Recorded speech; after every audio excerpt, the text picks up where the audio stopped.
April 11th, 2011.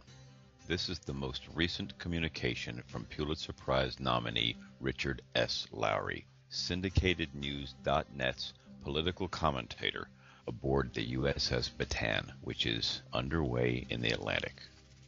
April 9, 2011 was the 69th anniversary of the fall of the Philippine island of Bataan and the beginning of the Bataan Death March, one of the most horrifying events of World War II.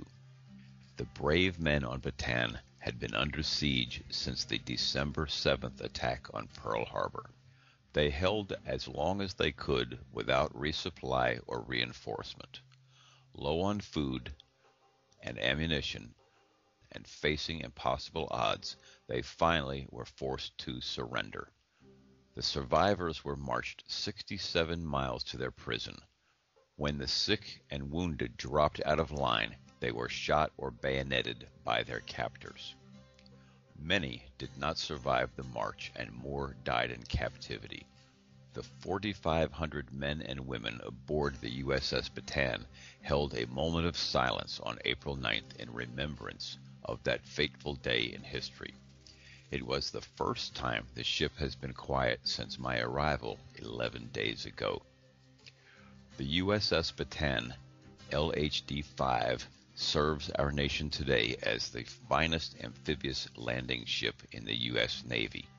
As you listen, we are headed out to serve the nation again, carrying the 22nd Marine Expeditionary Unit.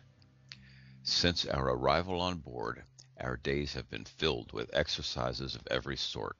We have practiced fires, flooding, and defending ourselves from attacks from the air, land, and sea. The air crews have been continuously honing their skills on the flight deck. The air boss and his staff have been directing the intricate ballet of launching and landing several different kinds of aircraft from this relatively small flight deck. The ship's officers have participated in this ballet by working with the air boss to correctly position the ship for flight quarters, while avoiding other maritime traffic and, at times, conducting drills to practice evading and fighting off small boat attacks. The battalion landing team has not sat idly by. They have been practicing helicopter-borne raids along with mechanized and motorized operations.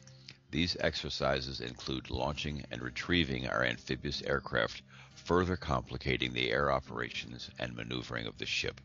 All the while, the ship's crew has been working to keep this small floating city running. They have manned the engine room, laundry, and galleys. They have worked to maintain the sophisticated electronics and weapons systems. They have kept our satellite television and internet connection to the world working. All the elements of the blue-green team in the Bataan Amphibious Ready Group are coming together and are beginning to operate as a finely tuned instrument. Soon, the world will see the varied capabilities of the 22nd Marine Expeditionary Unit embarked aboard Amphibious Ready Group 6. Semper Fi, Richard. Richard S. Lowry has been writing about the Marine Corps for many years. To learn more about his writing and how to purchase his latest book, visit www.richardslowry.com.